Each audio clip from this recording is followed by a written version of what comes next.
Salam dan selamat pagi Jemaat AKBP Cibubur yang diberkati Tuhan dimanapun saat ini Amang dan Inang serta saudara-saudara sekalian berada. Marilah kita terlebih dahulu meluangkan waktu kita untuk menjalani satu hari ini Selasa 21 Mei 2024 untuk dengar-dengaran dengan firman Tuhan yang menjadi kekuatan bagi kehidupan kita untuk menjalani satu hari ini, agar satu hari ini kita menjalannya dengan damai dan dalam sejahtera Tuhan. Namun sebelum kita mendengarkan firman Tuhan, marilah terlebih dahulu kita berdoa. Kita berdoa. Kasih karunia dan damai sejahtera dari Allah Bapa dan dari anaknya Tuhan Yesus Kristus kiranya menyertai kamu sekalian. Amin.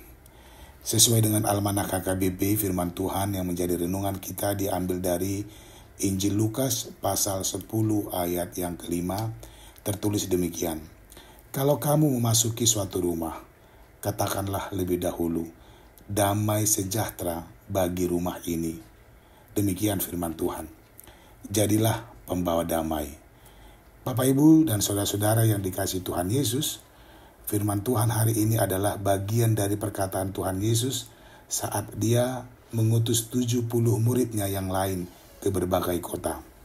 Pengutusan ini dilakukan Tuhan Yesus untuk mempercepat kabar baik surgawi sampai ke berbagai tempat dan kota.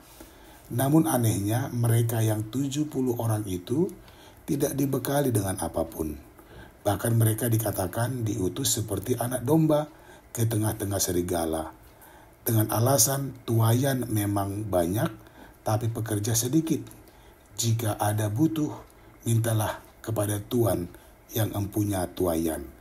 Kira-kira demikian nasihat Tuhan Yesus kepada mereka.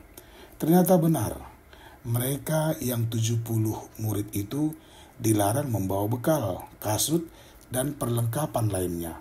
Bahkan mereka tidak diperkenankan untuk memberi salam selama dalam perjalanan agar mereka fokus untuk melanjutkan perjalanan yang akan mereka tuju. Seandainya mereka memberi salam, itu artinya mereka membuka percakapan. Lalu dalam percakapan mereka asik membahas banyak hal.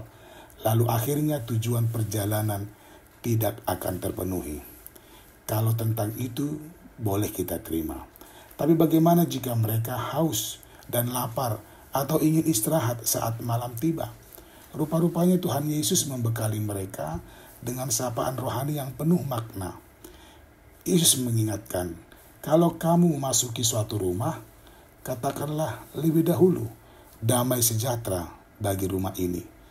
Dalam hal ini Tuhan tidak membekali mereka dengan kalimat yang asal keluar dari mulut saja. Melalui kalimat singkat ini Tuhan Yesus mengajarkan agar sebagai murid dan pengikut Yesus hendaklah memiliki sikap ramah terhadap orang lain.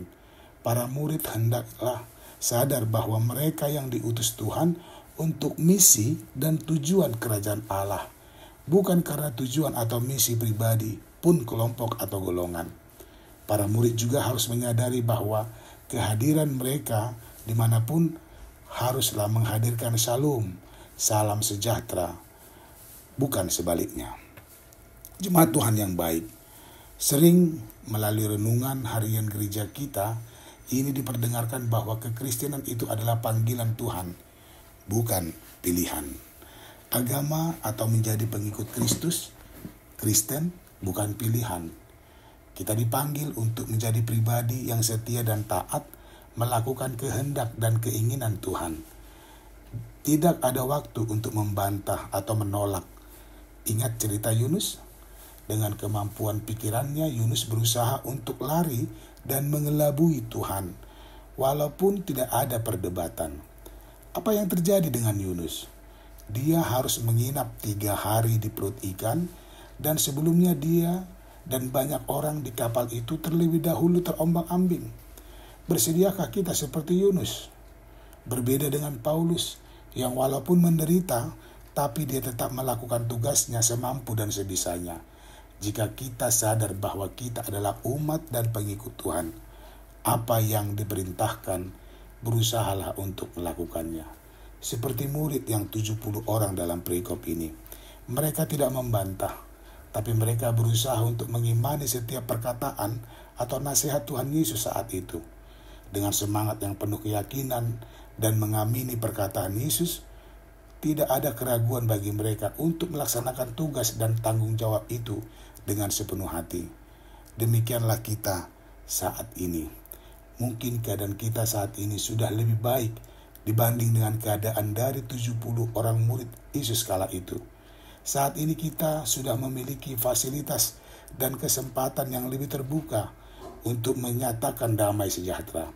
Media sosial, WhatsApp, Facebook, beberapa komunitas dan persekutuan yang kita ikuti boleh menjadi tempat kita bermisi rohani untuk menghadirkan damai sejahtera.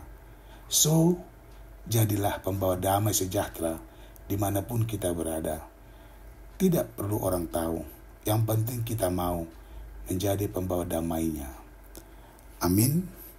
Tuhan memberkati. Kita berdoa. Terima kasih Tuhan atas kebaikan dan kemurahan-Mu.